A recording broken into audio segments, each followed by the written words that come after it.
Bab 21, Tes. Setelah meninggalkan menara, Su Chen tidak bisa lagi menahan rasa ingin tahunya. Instruktur, asap anggu apa itu? Karena Si Kai Huang telah menerimanya sebagai murid, dia secara resmi dapat memanggil Si Kai Huang sebagai instrukturnya. Itu adalah hantu mimpi, itu berasal dari Fata Morgana alam mimpi, dan itu bisa membawamu ke jaringan mimpi, jawab Si Kai Huang. Fata Morgana alam mimpi adalah dunia kecil yang melekat pada dunia primordial. Dunia primordial adalah dunia utama, tetapi ada banyak dunia kecil yang melekat padanya. Sangat mirip dengan cabang pohon, dunia yang lebih kecil ini memiliki banyak nama seperti pesawat, dunia kecil, ruang asing, manusia biasanya menyebutnya sebagai alam yang berbeda. Dreamnet, apa itu? Ini adalah jaringan kesadaran yang diciptakan oleh penguasa dari Fata Morgana alam mimpi. Itu menghubungkan seluruh dunia, dan hantu mimpi yang tak terhitung jumlahnya bertanggung jawab untuk memelihara jaringan ini. Untuk apa itu digunakan? Ini sangat berguna. Misalnya, kamu dapat menghubungi orang lain yang terhubung ke jaringan kesadaran dengannya, memungkinkan kamu untuk berkomunikasi dan mentransfer informasi. Itu juga dapat digunakan untuk memberitahu orang lain ketika kamu mati, karena Dreamnet akan menjadi yang pertama merasakan kematianmu. Jika kamu terjebak di lokasi tertentu, kamu dapat menggunakannya untuk meminta bantuan, kamu dapat melakukan permintaan, transaksi, atau bertukar informasi atau penemuan yang bernilai uang. Bagaimanapun, ada banyak kegunaan, tetapi itu belum saatnya untukmu, kamu hanya terdaftar di Dreamnet, kamu belum dapat menggunakan banyak kemampuannya. Ketika tingkat perlakuan istimewamu meningkat, kamu akan membuka lebih banyak kemungkinannya. Tetapi kamu tidak perlu khawatir tentang itu untuk saat ini. Tingkat perlakuan istimewa apa yang saya perlukan untuk mengakses Dreamnet? Tingkat 7 sudah cukup untuk memberimu akses. Saya perlu tier 7 hanya untuk menggunakan Dreamnet, kedengarannya cukup sulit. Su Chen hanya berada di tingkat ke-8 dari perlakuan istimewa. Dia tidak memiliki poin kontribusi yang cukup untuk meningkatkan ke tingkat 7, jadi dia hanya bisa menunggu. Si Kai Huang memimpin Su Chen menuju menara batu lainnya. Ini menara energi asalku. Sebagai muridku, kamu boleh belajar di sini. Menara energi asal adalah konstruksi khusus yang biasanya akan dibangun oleh sarjana asal Ki lapisan tinggi. Melalui menara energi asal, sarjana asal Ki dapat lebih mudah memberikan bentuk energi asal, menggunakannya untuk melakukan eksperimen. Itu juga memiliki pertahanan bawaan yang sangat kuat. Menara di depannya adalah menara energi asal Si Kai Huang, dan di sanalah dia biasanya tinggal. Gubuk batu di dekat danau hanyalah sesuatu yang dia bangun untuk kenyamanan saat dia bersantai atau mengerjakan suatu urusan. Ia dimengerti, Su Chen menjawab dengan hormat. Instruktur, apa yang harus saya lakukan sekarang? Sekarang, Si Kai Huang tertawa, tentu saja, aku perlu menguji sejauh mana kemampuanmu. Melihat mata Si Kai Huang bersinar, Su Chen tahu ada yang tidak beres. Tangan Si Kai Huang sudah mencakar ke arahnya. Secara insting, Su Chen mengaktifkan Snaking Mist Steps-nya, berusaha menghindari cakar itu. Dalam sekejap, dia menggunakan 14 posisi, mundur hampir 300 kaki. Namun, cakar Si Kai Huang tampaknya mengabaikan batasan ruang, itu membentang, dengan lembut mencabut kepala Su Chen, lalu melemparkannya ke menara. Meledak, layar cahaya yang menakutkan muncul, dan riak besar menyebar di permukaannya, seolah-olah sebuah batu dilemparkan ke air yang tenang. Alarm Origin Energy Tower mulai berbunyi. Kamu tidak diizinkan memasuki tempat ini, mengaktifkan kakum pertahanan, melepaskan penjaga. Sialan, Su Chen mengutuk sebelum menemukan dia sekarang berada di aula kubah yang besar. Dia berada di tengah aula besar, tidak peduli ke arah mana dia melihat. Dindingnya lebih dari 1000 kaki jauhnya, menara itu sendiri tidak besar. Semua ini adalah kabar buruk bagi Su Chen. Lagi pula, dia telah dilemparkan oleh Si Kai Huang, yang menyebabkan menara percaya dia memaksa masuk, menembus mantra pembatas menara. Suara saat itu adalah alarm Origin Energy Tower. Organisme aneh muncul di dalam aula utama, itu menyerupai genangan lendir yang terus berkembang. Secara bertahap, 4 anggota badan dan kepala muncul, wajahnya tampak berkerut kesakitan, dan melengking menjerit ke arah Su Chen. Pekikan itu tidak terdengar, tetapi Su Chen merasakan pikirannya tersentak. Seolah-olah ada sesuatu yang dengan paksa menabrak kesadarannya, rasa sakit membelah otaknya. Langkah pertamanya adalah teriakan yang menyerang jiwa. Su Chen tahu dia dalam posisi genting, dia menembakkan Erupting Fury Bird. Ketika Erupting Fury Bird menabrak monster lendir, ia melewatinya. Tubuh lendir tampak sangat halus, dan burung api itu menghilang begitu saja. Monster lendir memekik lagi dan lagi, bergema seperti guntur tanpa suara di dalam hati Su Chen. Setiap jeritan seolah-olah seseorang telah merobek kesadarannya, rasa sakit melemahkan tubuhnya dari sebagian besar kekuatannya. Si Kai Huang berkata dengan santai, makhluk ini disebut larva duka. Itu tumbuh di alam void, dan di sini berfungsi sebagai penjaga. Meskipun kecakapan tempur mereka tidak terlalu tinggi, mereka sulit dihadapi. Kamu melihat sendiri bahwa serangan normal tidak efektif melawan mereka, dan teriakannya dapat memengaruhi jiwamu. Untungnya, itu tidak bisa tetap dalam bentuk jasmani selama lebih dari 1 menit sebelum menghilang, jadi lakukan yang terbaik untuk bertahan.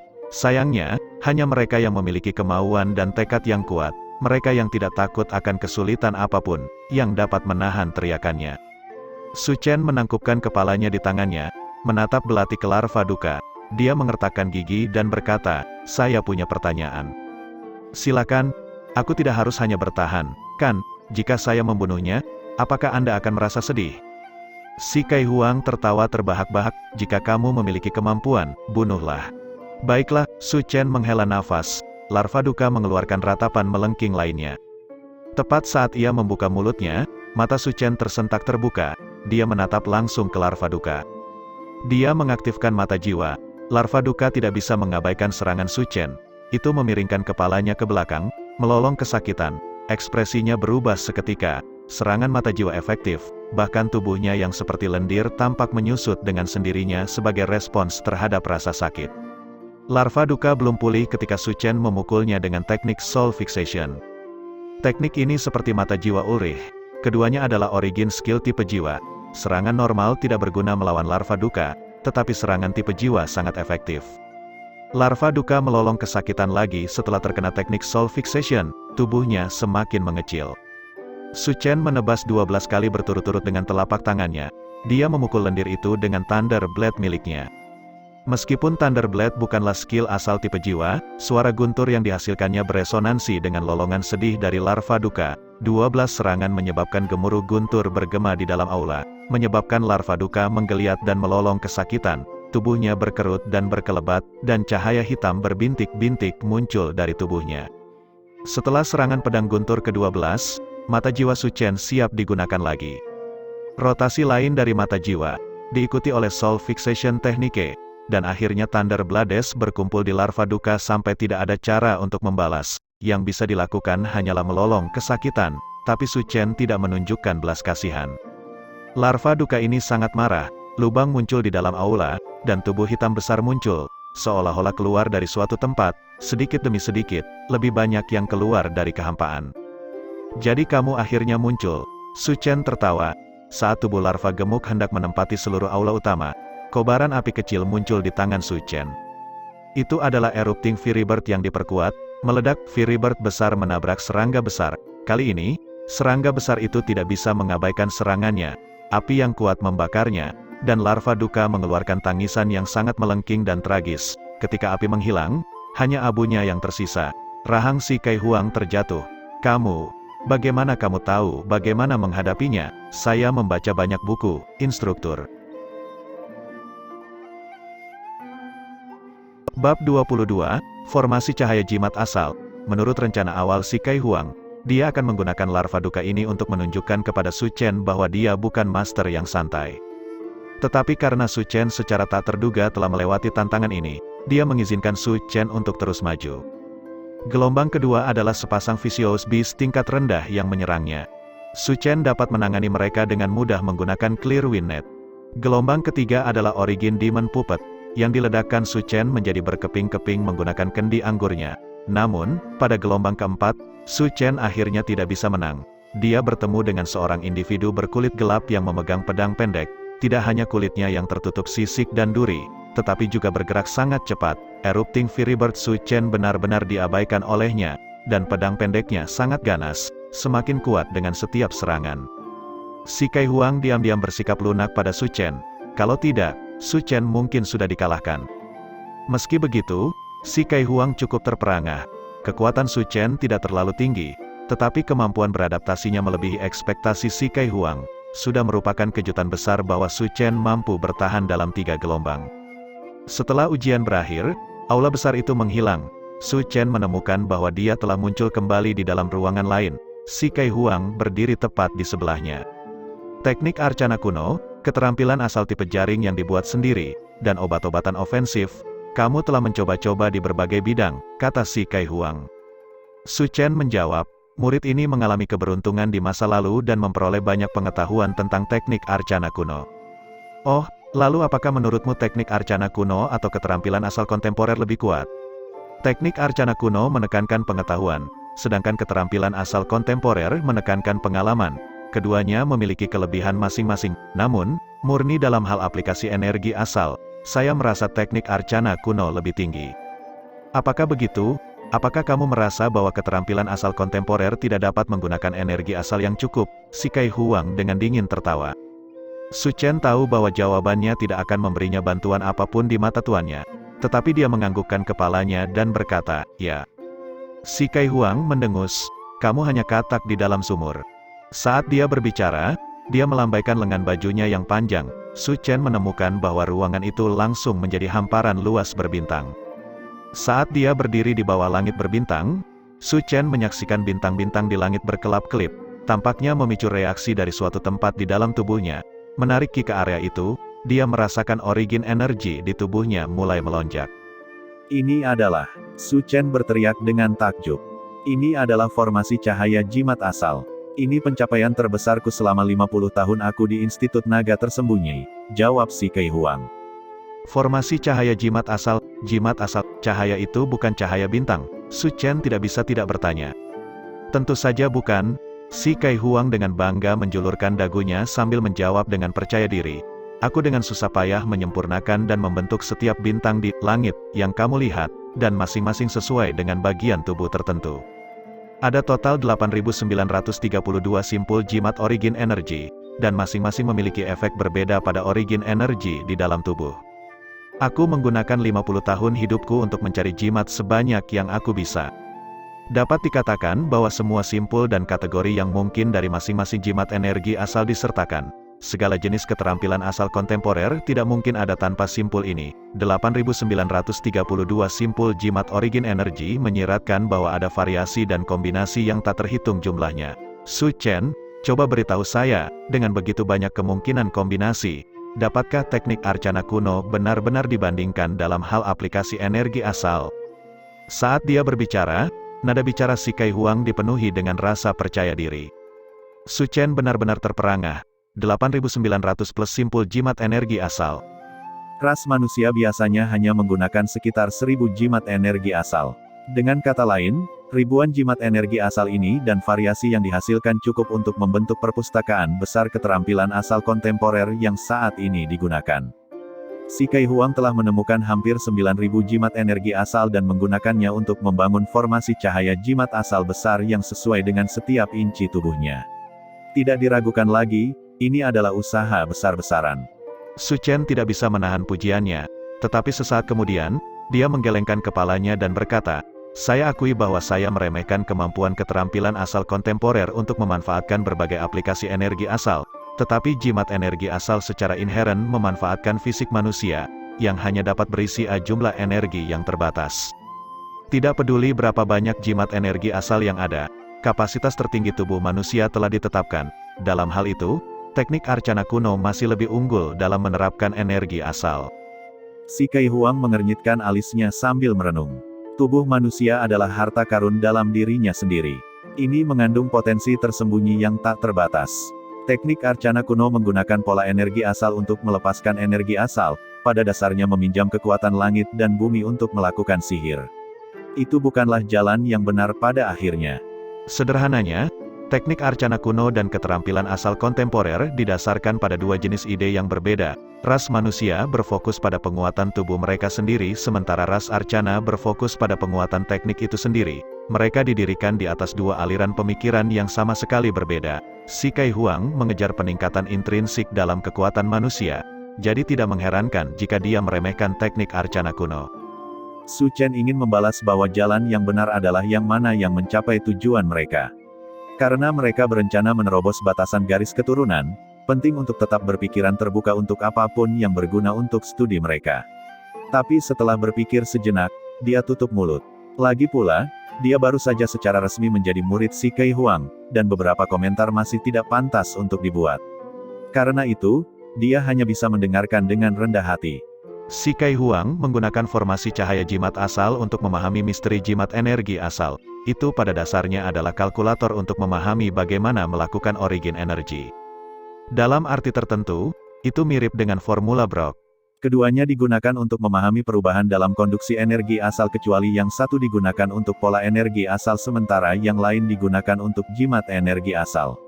Keduanya memiliki fungsi yang berbeda, tetapi keduanya sangat kompleks.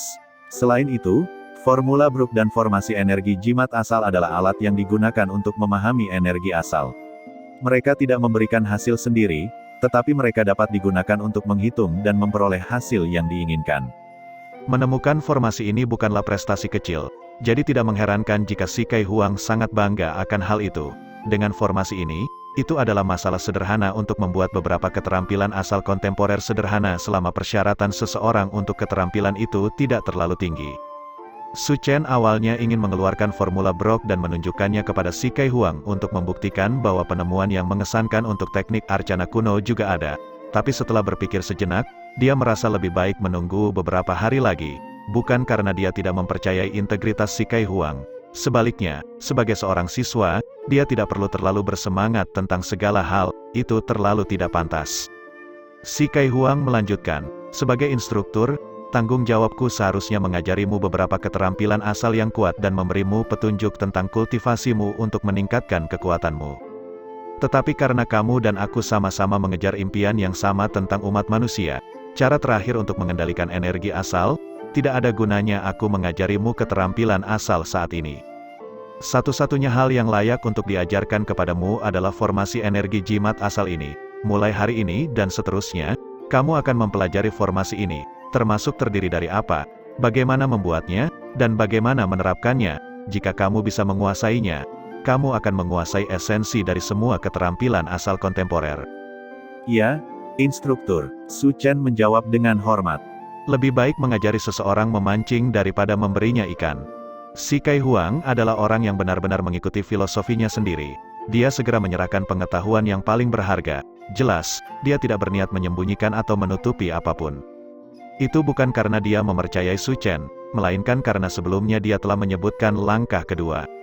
Untuk berkontribusi pada umat manusia, mereka tidak mampu menyembunyikan teknik rahasia apapun secara egois. Si Kei Huang tidak dapat menemukan seseorang yang dapat menerima dan melanjutkan mimpinya di masa lalu karena meskipun dia telah memberikannya kepada mereka, dia mungkin tidak sepenuhnya menghargainya. Sekarang dia telah menemukan seseorang untuk melanjutkan warisannya, tentu saja dia akan memberikan semua yang dia miliki. Bahkan jika Su Chen mengkhianatinya di masa depan, dia tidak akan merasa menyesal. Ini adalah sikap yang harus dimiliki oleh seseorang yang memiliki impian tertinggi sepanjang hidupnya. Bab 23, Mendeteksi Kebohongan. Sejak hari itu dan seterusnya, Su Chen menghadiri kelasnya di siang hari dan mempelajari formasi energi jimat asal dengan si Kei Huang di malam hari. Hari-harinya sekali lagi diisi dengan belajar dan eksperimen yang hebat. Syukurlah, Su Chen memiliki satu tugas yang lebih sedikit setelah dia menyelesaikan Clearwind Net, memungkinkan dia untuk menangani beban kerja ekstra.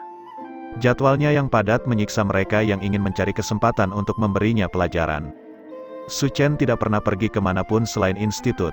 Setiap hari, dia berada di ruang kuliah, menara energi asal, atau asramanya. Jika dia punya waktu luang, dia akan berkeliling perpustakaan, mencari informasi tertentu. Hari-harinya sederhana namun penuh. Namun, bagi mereka yang ingin berurusan dengannya, semakin sibuk Su Chen, semakin sedikit peluang yang bisa mereka temukan. Hari ini tidak terkecuali. Segera setelah kelas selesai, Su Chen berencana untuk kembali ke asramanya. Seorang siswa buru-buru berlari. Su Chen mengenali siswa itu. Namanya Tang Ling dan dia adalah murid dari Magnificent Jade Regent. Mereka bisa dianggap kenalan, dan dia juga murid tanpa garis keturunan. Tidak banyak siswa di institut tanpa garis keturunan. Mereka mungkin hanya terdiri dari sekitar 10% dari semua siswa, dan ini hanya karena Hidden Dragon Institute menerima siswa dengan membagi wilayah. Ini mencerminkan reputasi Institut Naga tersembunyi sebagai sekolah bagi mereka yang berasal dari klan bangsawan garis keturunan. Karena itu, siswa tanpa garis keturunan biasanya tertarik satu sama lain di dalam institut. Sebuah organisasi yang dikenal sebagai Flying Snow Guild telah mencoba merekrut Su Chen tidak lama setelah dia memasuki Hidden Dragon Institute. Orang-orang dari Flying Snow semuanya tanpa garis keturunan. Mereka adalah organisasi yang dibentuk oleh dan terdiri dari siswa di dalam Hidden Dragon Institute tanpa garis keturunan. Sebagai seseorang yang telah mencapai 10 besar ujian wilayah 3 gunung, Su Chen secara alami dihargai oleh Flying Snow Guild. Tang Ling bertanggung jawab untuk merekrutnya pada saat itu. Namun, ambisi Su Chen terletak di tempat lain dan dia tidak tertarik untuk berpartisipasi dalam organisasi yang sangat politis. Jadi dia menolaknya. Flying Snow Guild tidak mau melepaskannya. Jadi mereka mencoba merekrutnya berkali-kali. Dengan demikian, dia dan Tang Ling menjadi agak akrab satu sama lain. Saat melihatnya datang, Su Chen tertawa, "Kakak Tang, mengapa kamu datang menemuiku lagi hari ini? Ini bukan untuk urusan guild lagi, kan?" Tang Ling tertawa, "Tidak mungkin merayumu. Jadi aku sudah menyerah. Jangan khawatir. Aku di sini hari ini bukan untuk memintamu bergabung dengan guild kami. Namun, aku benar-benar tidak mengerti mengapa kamu begitu anti tidak mau masuk ke Flying Snow Guild meskipun itu sangat bagus." "Setiap orang memiliki ambisi mereka sendiri," jawab Su Chen dengan samar. "Jadi kenapa kamu mencariku?" "Tidak banyak, hari ini adalah hari ulang tahunku, dan aku ingin mencari beberapa teman yang dapat ku ajak bicara dan berkumpul. Bagaimana malam ini di Menara Perayaan Kebajikan?" Jadi itu sebabnya. Su Chen berpikir sejenak, lalu menggelengkan kepalanya. "Maaf, akhir-akhir ini aku sangat sibuk. Aku tidak berpikir untuk bisa datang." Ekspresi Tang Ling berubah. "Kakak Su, bukankah itu tidak ramah? Saya mengundangmu dengan niat baik, tetapi Anda menolakku. Apa yang kamu coba katakan?" "Aku minta maaf, aku benar-benar tidak punya cara untuk membuatmu tidak nyaman. Maafkan saya, Saudara Tang," jawab Su Chen tidak tergesa-gesa. "Kamu mungkin sibuk dengan apa? Bukankah itu hanya sedikit kultivasi, berkurang 1 hari seharusnya tidak menjadi masalah besar."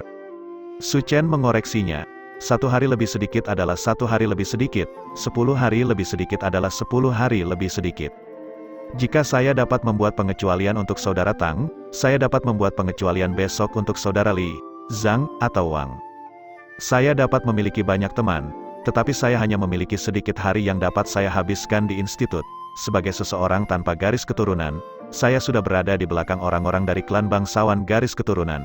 Jika saya tidak berusaha, apa gunanya menghadiri institut ini, hanya agar saya dapat memiliki status kosong ketika saya pergi dan mendapatkan kemuliaan sementara? Maaf, bukan itu yang saya cari." Tang Ling sangat marah hingga dia tertawa. Kamu, saya meminta Anda untuk menemani saya dengan niat baik, tetapi Anda malah menguliahi saya, seolah-olah saya datang ke sini dengan niat buruk.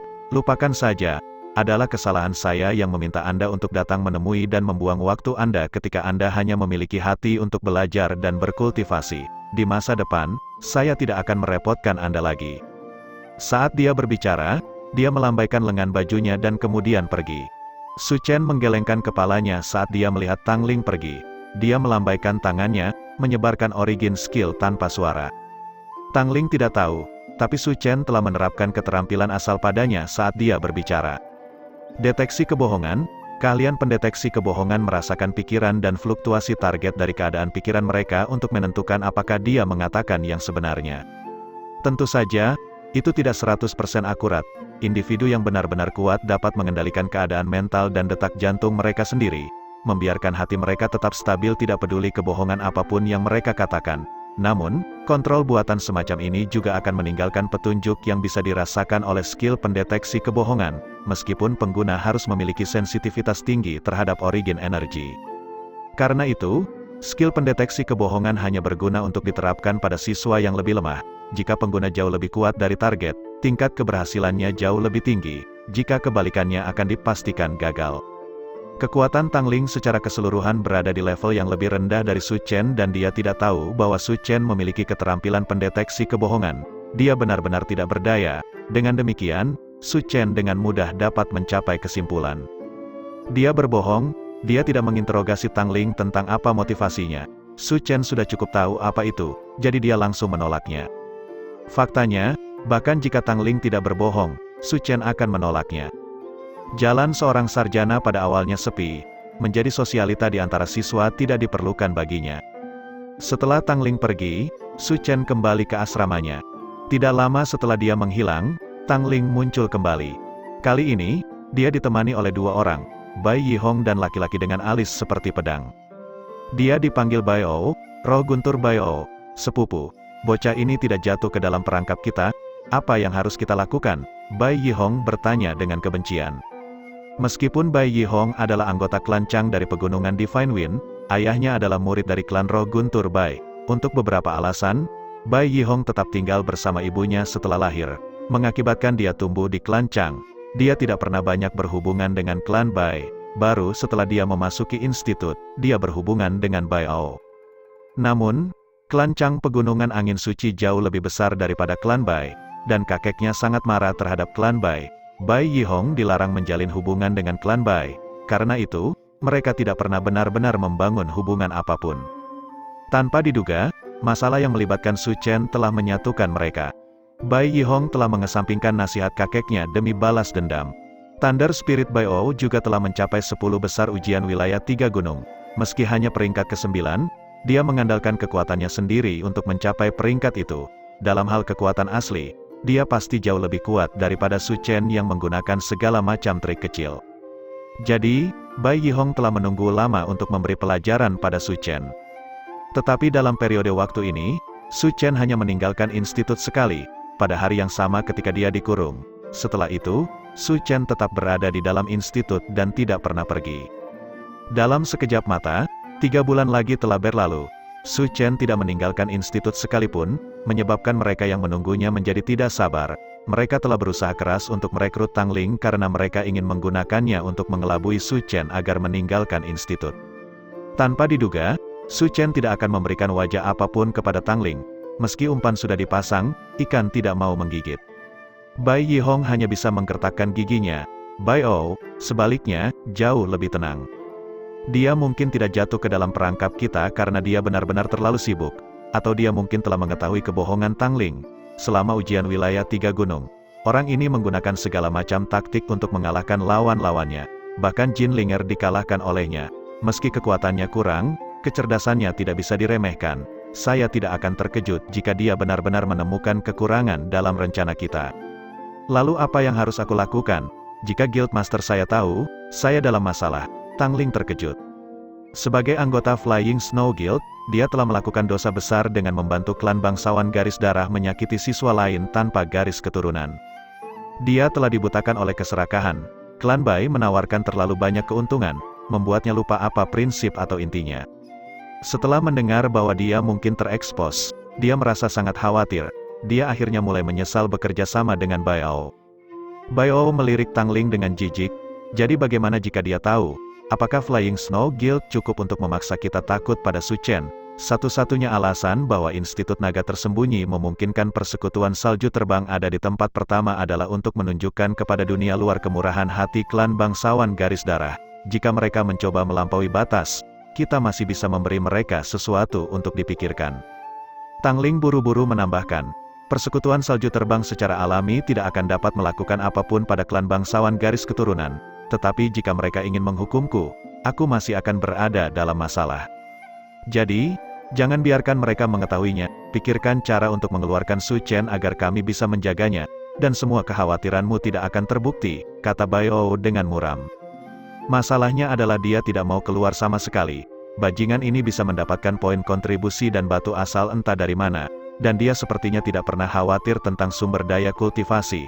Bahkan setelah berada di institut selama setengah tahun, dia belum menyelesaikan satu misi pun untuk mendapatkan poin kontribusi meskipun dia tampaknya hidup dengan cukup nyaman, kata Tang Ling dengan kesal. Karena dia bibit tingkat kedua, dia memperoleh 100 poin kontribusi dan perlakuan istimewa tier 9 langsung dari institut. Karena dia tidak pernah pergi ke tempat manapun yang memaksanya menghabiskan banyak poin kontribusi, dia tentu saja tidak kekurangan poin, kata Bai Yihong. Namun jika ingin mempertahankan statusnya sebagai bibit lapis kedua, ia harus mengikuti kompetisi akhir tahun. Kalau tidak, bahkan jika dia bisa melarikan diri kali ini, dia akan kesulitan maju di masa depan karena kurangnya poin kontribusi. Mata Tang Ling berbinar. Jadi maksudmu kita hanya bisa menunggu sampai akhir tahun ajaran? Bai Yihong agak tidak mau menerima skenario itu. Jika dia kura-kura sepanjang waktu dan tidak pernah pergi, itu mungkin satu-satunya pilihan kita, kata Bai O dengan suara rendah. Itu juga baik-baik saja, kita dapat memfokuskan energi kita untuk berurusan dengan salah satu dari mereka sekaligus. Bagaimana dengan anak lain bernama Cloud Leopard? Dia kebalikannya, dia mungkin juga menjadi orang barbar. Saya belum pernah melihatnya tetap patuh di dalam institut. Dia selalu berburu vicious beast siang dan malam. Menemukannya akan sulit. Sialan, kura-kura dan barbar. Kenapa targetnya sangat sulit untuk dihadapi? Bahkan Bai-O mulai merasa jengkel. Bab 24, Solusi. Su Chen tidak tahu bahwa orang-orang dari klan Bai telah menemukannya. Bahkan jika dia tahu, dia mungkin tidak akan peduli. Saat ini, sebagian besar perhatiannya tertuju pada studinya tentang formasi energi jimat asal. Waktu yang dia habiskan untuk belajar sangat sulit dan menyenangkan. Waktu yang dia habiskan untuk belajar sepertinya berlarut-larut, namun juga terasa sangat singkat. Di bawah pengawasan Si Kai Huang, pemahaman Su Chen tentang jimat energi asal sangat meningkat. Memiliki instruktur pribadi yang bisa memberinya petunjuk sangat bermanfaat. Instruktur pribadi dapat memberitahu Anda hal-hal yang tidak tercakup dalam kelas terbuka, membantu menjelaskan konsep yang tidak Anda pahami pertama kali di kelas, atau bahkan memberi petunjuk tentang kultivasi Anda sehari-hari. Meskipun energi asal menara energi asal jauh lebih padat daripada di asrama, Su Chen tidak menilai ini terlalu tinggi. Meskipun Si Kai Huang tidak pernah mengajarinya keterampilan asal atau teknik jiwa yang lengkap, dia tidak menahan apapun saat mengajari Su Chen semua yang dia ketahui tentang energi asal. Dalam keadaan ini, Su Chen akhirnya mulai menyadari betapa dangkal sebenarnya pengetahuannya tentang origin energi. Ada 7 bidang kultivasi energi asal: menggambar ki, mendidih darah, pembukaan yang, gemetar cahaya, roh pembakaran, manifestasi pikiran, dan kaisar tertinggi. Ketujuh alam ini bukanlah pembagian acak, mereka secara bertahap dijangkau oleh umat manusia selama puluhan ribu tahun. Menggambar ki membutuhkan pembukaan laut dan mendidih darah membutuhkan pencahayaan lampu hati, dan pembukaan yang membutuhkan pembuatan istana kejelasan. Ini adalah alam awal. Di atas pembukaan yang, persyaratan menjadi lebih kompleks, termasuk 7 platform teratai, 8 kuil ilahi, membuka yin yang, dan menerima kuil surgawi. Setiap langkah sangat misterius. Mereka adalah kekayaan besar bagi umat manusia, dan mereka telah mengubah umat manusia menjadi lebih baik. Dalam puluhan ribu tahun yang telah berlalu, umat manusia mengandalkan kekuatan garis keturunan untuk maju melalui tahapan ini. Tanpa dukungan eksternal yang cukup, maju satu tahap pun sangatlah sulit. Si Kai Huang telah mengabdikan dirinya pada mimpi bahwa suatu hari umat manusia akan dapat mencapai ketinggian seperti itu dan alam budidaya seperti itu tanpa garis keturunan. Sebagai perbandingan, meskipun Mindbrook mengejar mimpi yang sama, dia fokus pada peningkatan kontrol eksternal origin energi. Jadi, alih-alih membagi umat manusia menjadi 7 alam, dia mengklasifikasikan pola energi asal yang muskil dari 1 menjadi 10, 10 menjadi batas absolut dari teknik arcana kuno. Alih-alih berfokus pada penguatan fisiknya sendiri, Mindbrook berfokus pada peningkatan keterampilan asalnya. Jika seseorang dapat menggunakan teknik arcana kuno tingkat 7, itu menyiratkan bahwa mereka adalah master arcana kuno tingkat 7. Namun, kebalikannya tidak berlaku. Si Kai Huang memiliki sudut pandang yang berbeda. Meningkatkan kekuatan individu adalah yang paling penting, bukan keterampilan asal. Jika seseorang mencapai ranah tertentu, mereka diklasifikasikan sebagai sarjana asal ki tertentu. Bahkan jika mereka tidak memiliki keterampilan asal yang sesuai dengan level mereka sendiri, itu tidak masalah. Keduanya berbagi tujuan yang identik, tetapi pendekatan yang sepenuhnya berlawanan. Baik teknik arcana kuno atau keterampilan asal kontemporer memiliki kompleksitas dan kedalamannya sendiri. Su Chen sangat senang mempelajari materi ini. Su Chen sedang belajar ketika dia tiba-tiba melihat Si Kai Huang masuk. Si Kai Huang sepertinya sedang tidak dalam suasana hati yang baik, ekspresinya sangat gelisah.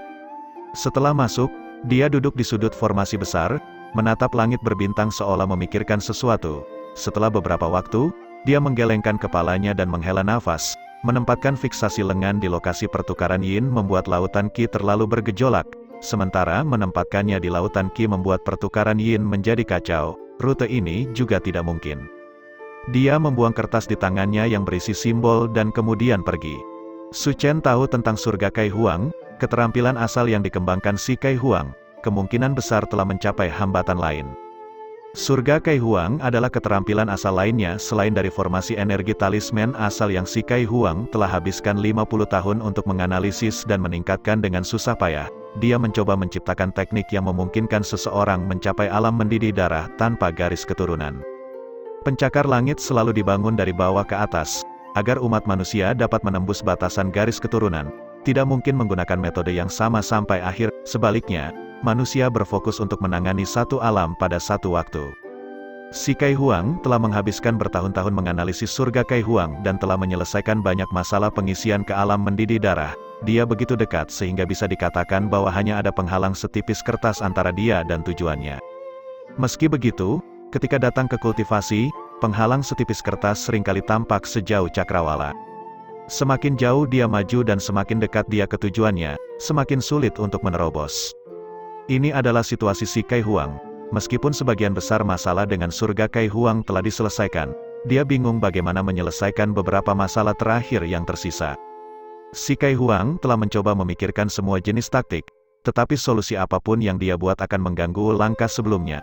Jika dia ingin menyelesaikan masalah selanjutnya, dia harus menyerah pada semua yang telah dia lakukan sebelumnya. Kalau tidak, dia akan menemukan bahwa hampir semua jalan ke depan telah diblokir oleh pilihan yang dia buat sebelumnya.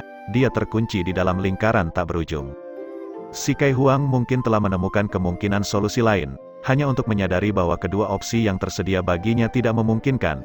Pada akhirnya, dia terpaksa menyerah pada ide itu. Setelah si Kai Huang pergi, Su Chen berjalan mendekat dan mengambil selembar kertas dari tanah. Jadi kali ini dia memilih jimat fiksasi senjata. Su Chen mengerti. Jimat fiksasi senjata terutama terkait dengan pengendalian stabilitas energi asal. Jika sarjana Ki asal ingin mengisi daya ke alam mendidih darah tanpa bantuan garis keturunan, hanya ada satu solusi, memperkuat kendali mereka atas energi asal. Dengan demikian, proses pemikiran di balik mengembangkan metode bagi mereka yang tidak memiliki garis keturunan untuk memasuki alam mendidih darah adalah pertama-tama menemukan cara untuk meningkatkan kekuatan energi asal di dalam tubuh mereka. Setelah mencapai jumlah kekuatan yang sesuai, mereka dapat memikirkan cara untuk mengontrol cara energi asal digunakan. Memperkuat dan mengontrol, mencapai keduanya secara bersamaan bukanlah tugas yang mudah. Meningkatkan kekuatan origin energi yang sudah mencapai puncaknya membutuhkan bantuan berbagai jenis taktik, termasuk menyebabkan origin energi seseorang mengamuk atau menekan origin energi seseorang. Ada banyak metode berbeda, tetapi masing-masing membutuhkan sejumlah besar jimat energi asal untuk menyelesaikannya. Mengontrol kekuatan semacam ini akan membutuhkan lebih banyak solusi. Misalnya, Su Chen pertama-tama harus meningkatkan daya tahan pola energi asal saat memperkuat keterampilan Erupting Fury Bird sebelum dia dapat menambahkan lebih banyak energi asal, memberikan kekuatan ledakan yang jauh lebih besar. Namun, hanya pola energi asal itu sendiri yang perlu ditingkatkan untuk meningkatkan kekuatan Erupting Fury Bird. Su Chen hanya harus fokus pada skill itu sendiri. Mengisi ke alam mendidih darah membutuhkan tubuh manusia itu sendiri untuk diperkuat dan diubah. Itu jauh lebih sulit dan kompleks daripada sekadar meningkatkan keterampilan. Ada banyak jimat energi asal yang dapat menstabilkan energi asal. Jimat fiksasi senjata adalah salah satu jimat tersebut. Itu ada terutama untuk meningkatkan kendali seseorang atas origin energi. Namun, si Kai Huang bingung tentang di mana harus menempatkan jimat ini. Jika dia menempatkannya di lokasi pertukaran yin, energi asal di lautan Qi-nya akan mengamuk dan menjadi sulit dikendalikan. Tetapi jika dia menempatkannya di lokasi lautan Qi, lokasi pertukaran yin akan menjadi kacau. Karena bagaimana si Kai Huang telah mengatur jimat energi asal sebelumnya, dia tidak dapat menggunakan dua jimat fiksasi senjata secara bersamaan. Jadi, setelah berulang kali mencoba menggabungkan semuanya, dia hanya bisa menyerah pada akhirnya. Entah dia perlu terus mencari metode baru, atau dia bisa mencoba jimat penstabil baru. Saat Su Chen menatap aliran energi asal yang telah dipetakan si Kai Huang, dia tiba-tiba merasa seolah-olah dia agak akrab dengannya. Su Chen merasa aneh. Dari mana datangnya perasaan akrab ini? Setelah memikirkannya sebentar, dia tiba-tiba menyadari bahwa diagram aliran energi asal si Kai Huang sebenarnya agak mirip dengan pola energi asal untuk Erupting Fury Bird-nya.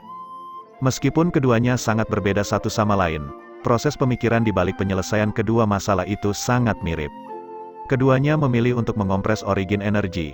Erupting Fury Bird menggunakan fragmen kompresi untuk meningkatkan kekuatan energi asal sementara surga Kai Huang menggunakan jimat energi asal dalam jumlah besar untuk mencapai efek yang sama.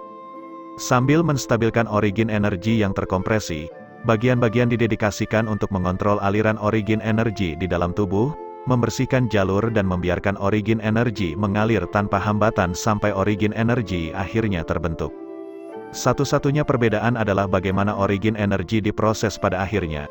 Justru perubahan inilah yang menyebabkan erupting Fury Bird berhasil, tetapi surga Kai Huang gagal. Setelah mengamati perbedaan ini, Su Chen tiba-tiba merasakan secercah harapan. Bisakah dia menggunakan formula Brock dan metodenya menggunakan origin energi untuk menyelesaikan masalah ini? Sesaat kemudian, seluruh dirinya benar-benar asyik melakukan perhitungan. Bab 25, Pikiran Tunggal. Ketika si Kai Huang kembali, dia menemukan Su Chen terbaring di tanah dengan selembar kertas besar terbentang di depannya. Itu benar-benar tercakup dalam formula dan simbol jimat. Si Kai Huang berjalan mendekat untuk melihat lebih dekat. Dia merajut alisnya dan bertanya, "Apa itu?" Su Chen masih terperosok dalam perhitungan rumit dan simbol jimat terbang. Butuh beberapa saat baginya untuk menyadari bahwa si Kai Huang telah kembali. Dia dengan enggan mengalihkan perhatiannya dari perhitungannya dan menjawab, "Ini disebut formula Brock, ini digunakan untuk menghitung cara menggabungkan pola energi asal, sama seperti formasi energi talisman asal Anda. Itu dapat digunakan untuk menghitung efek yang akan dimiliki oleh kombinasi fragmen yang berbeda pada keluaran energi asal." Ketika Su Chen menjawab, dia merasa cukup senang dengan dirinya sendiri.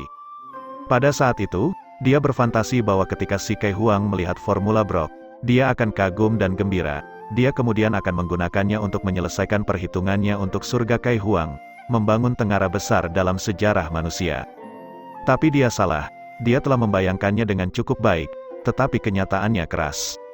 Mata si Kai Huang perlahan mulai melebar. Pola energi asal, untuk apa kamu menganalisis hal-hal itu? Saya pikir ada beberapa jalan yang layak dipertimbangkan. Mereka mungkin berguna untuk menyelesaikan beberapa masalah dengan Kai Huang's Heaven. Sampah busuk, bahasa kasar si Kai Huang menyentak Su Chen menjadi linglung. Seolah-olah dia telah menerima pukulan berat di bagian belakang kepalanya.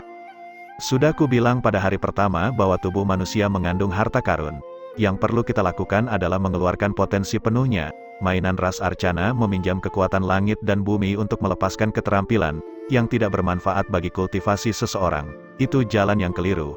Jalan apa yang mungkin mereka tuju yang layak dipertimbangkan? Membagi perhatianmu pada hal-hal ini hanya akan membawamu ke jalan yang salah. Tapi formula ini sangat mengesankan, instruktur. Anda harus melihatnya. Formula ini adalah alasan mengapa saya bisa menciptakan skill Erupting Fury Bird dan Clear Wind Net. Alasan mengapa jalan yang salah menarik orang lain adalah karena itu akan memikatmu dengan beberapa suguhan sesekali. Si Kai Huang berkata dengan mengejek. Apa gunanya mengambil sesuatu yang telah dihapus seiring berjalannya waktu? Jangan buang waktu untuk itu lagi. Juga, surga Kai Huang bukanlah sesuatu yang dapat kamu analisis pada tingkat keahlianmu saat ini.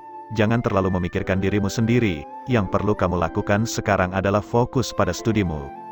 Ya, instruktur. Su Chen berdiri tak berdaya dan meletakkan kertas di depannya. Setelah melihat penampilan sedih Su Chen, si Kai Huang tahu bahwa dia terlalu kasar dengan kata-katanya. Dia menghela nafas, "Jangan salahkan aku karena terlalu ketat. Kamu masih muda, jika kamu mengambil jalan yang salah sekarang, itu akan sangat mempengaruhimu di masa depan. Kamu perlu tahu bahwa dalam hidupmu, kamu memiliki waktu dan energi yang terbatas. Hanya jika kamu memfokuskan semua perhatian terbatasmu bersama-sama, kamu dapat mencapai sesuatu yang hebat. Fokus, ini saranku untukmu. Kamu sangat pintar. Tetapi masalah utamamu adalah tidak cukup fokus. Kamu juga belajar alkimia, kan?" Su Chen dengan canggung menganggukkan kepalanya. "Alkimia tidak buruk. Tapi dengarkan saranku, cukup. Jalan yang kamu ambil adalah jalan yang belum pernah dicapai di masa lalu. Hanya dengan memusatkan seluruh energimu, kamu bahkan akan memiliki sedikit harapan. Jangan terganggu oleh hal-hal seperti teknik arcana kuno atau alkimia." "Muridmu mengerti?" jawab Su Chen. Setelah berpikir sejenak, dia melanjutkan, "Instruktur, kompetisi akhir tahun di antara tahun-tahun pertama akan diadakan. Apakah Anda pikir saya menyerah?" Si Kai Huang melambaikan tangannya dengan santai. "Tidak perlu membuang waktumu untuk hal-hal seperti itu." Su Chen tidak terkejut dengan jawaban ini. "Tapi jika aku tidak hadir, statusku sebagai bibit dari Institut Naga Tersembunyi akan dicabut. Jadi biarkan saja dibawa pergi, di masa depan kamu hanya bisa tinggal di sini. Lagi pula tidak perlu pergi ke Clear Sky Tower. Tapi masih ada beberapa keistimewaan dasar yang saya inginkan. Aku akan membantumu mengurus mereka. Kamu dapat mempertahankan hakmu. dan aku akan menebus poin kontribusi yang kamu butuhkan menggunakan milikku." Si Kai Huang melambaikan tangannya dan dengan tidak sabar berkata, "Jika kamu ingin melakukan penelitian, kamu harus belajar bagaimana bertahan dan tidak menonjolkan diri. Tidak mungkin seseorang mencapai hal-hal besar tanpa ketekunan." "Ya, instruktur," jawab Su Chen tanpa daya, menyerah pada kompetisi akhir tahun. Su Chen dan Wang Dousan sedang duduk di dalam paviliun yang dikelilingi air. Wang Dousan hanya bisa berteriak, "Kenapa?" "Karena aku harus fokus," jawab Su Chen tanpa daya, tangannya di belakang kepalanya saat dia bersandar pada kolom di paviliun. "Tidak hanya itu, tapi dia juga ingin aku berhenti mempelajari pola energi asal dan alkimia. Ketika aku mencoba memberitahu dia bahwa aku telah menemukan cara untuk memecahkan masalah yang dia perjuangkan, dia mengatakan kepadaku bahwa aku membuang-buang waktu, dan aku tidak boleh meneliti itu. Dan itu bukan urusanku." Semua kegembiraanku langsung lenyap. Wang Dousan mulai tertawa agak lalai. "Kamu kan yang menginginkan instruktur pribadi ini?" "Aku tidak menyesal." Su Chen menggelengkan kepalanya. "Meskipun aku agak kecewa, aku tahu dia melakukan ini untuk kebaikanku sendiri." Su Chen sangat jelas tentang fakta itu. Meski keputusan si Kai Huang membuatnya kecewa, si Kai Huang dan Su Chengan sangat berbeda. Si Kai Huang benar-benar peduli padanya. Dia tidak mengizinkan Su Chen untuk mempelajari pola energi asal dan alkimia karena dia pikir itu tidak akan membantu masa depan Su Chen. Mungkin sikap keras kepala dan konservatismenya telah membatasi sudut pandangnya, tetapi ini bukanlah alasan yang dapat mengecewakan Su Chen. Dia benar-benar peduli pada Su Chen dan dia tidak menahan apapun saat membimbing Su Chen. Jadi, Su Chen tidak membencinya karena keras kepala, dia hanya merasa sedikit jengkel. Dia hanya bisa curhat ke Wang Dousan karena dia tidak punya jalan keluar lain untuk rasa frustrasinya. "Jadi, apa yang kamu rencanakan?" Wang Dousan bertanya. Setelah berpikir sejenak, Su Chen menjawab, "Orang tua itu ada benarnya. Seseorang yang tidak tahu bagaimana memusatkan perhatiannya tidak akan pernah mencapai hal-hal hebat. Tetapi jika aku terlalu fokus, aku akan menjadi terlalu berpikiran sempit dan aku akan kehilangan banyak kemungkinan lainnya. Kemajuanku akan stagnan." Ketika dia menerimaku sebagai murid, dia mengakui bahwa aku memiliki cara berpikir yang berbeda dari dia. Dia benar sekali. Aku percaya bahwa meningkatkan penggunaan origin energi oleh umat manusia membutuhkan semua jenis taktik. Oleh karena itu, aku merasa bahwa aku harus memiliki kemampuan untuk memilih apakah aku akan mendengarkan sarannya atau tidak. "Itu benar, aku memikirkan hal yang persis sama." Wang Dousan tertawa sambil bertepuk tangan. "Kamu bisa menyerah pada hal-hal seperti pola energi asal dan alkimia, tetapi kamu tidak boleh melewatkan kompetisi akhir tahun." Su Chen memberinya tatapan aneh. "Maksudku adalah, aku bisa menyerah pada kompetisi akhir tahun, tapi aku tidak bisa menyerah untuk mempelajari pola energi asal dan alkimia." Meskipun si Kai Huang sangat menentang ras Arcana, Su Chen percaya bahwa pemahaman ras Arcana tentang origin energi dapat berguna dalam menyelesaikan masalah yang mengganggu surga Kai Huang. "Apa?" Wang Dousan mulai berteriak, "Bagaimana kamu bisa mengatakan itu? Aku sangat menantikan untuk pamer denganmu selama kompetisi akhir tahun. Selain itu, kamu menempati posisi kelima dalam ujian wilayah 3 gunung. Berapa banyak orang yang akan mengawasimu? Jika kamu menyerah sekarang, orang pasti akan mengira kamu takut. Kamu mencapai 10 besar terakhir kali dengan sedikit keberuntungan. Banyak orang tetap tidak yakin dengan kemampuanmu. Ini adalah kesempatanmu untuk membuktikan bahwa mereka salah. Bagaimana kamu bisa menyerah begitu saja?" Su Chen menggelengkan kepalanya. "Instruktur benar. Jika aku ingin melakukan penelitian, aku perlu belajar bagaimana bertahan dan tidak menonjolkan diri. Tidak mungkin seseorang mencapai hal-hal besar tanpa ketekunan. Jika orang lain ingin merendahkan dan mengejekku, biarkan mereka melakukannya. Jika aku bahkan tidak dapat menanggung penghinaan kecil ini, bagaimana aku akan mencapai hal-hal besar di masa depan? Dengan melewatkan kompetisi ini, statusku mungkin menurun, tetapi aku percaya bahwa aku akan berhasil dan naik suatu hari nanti."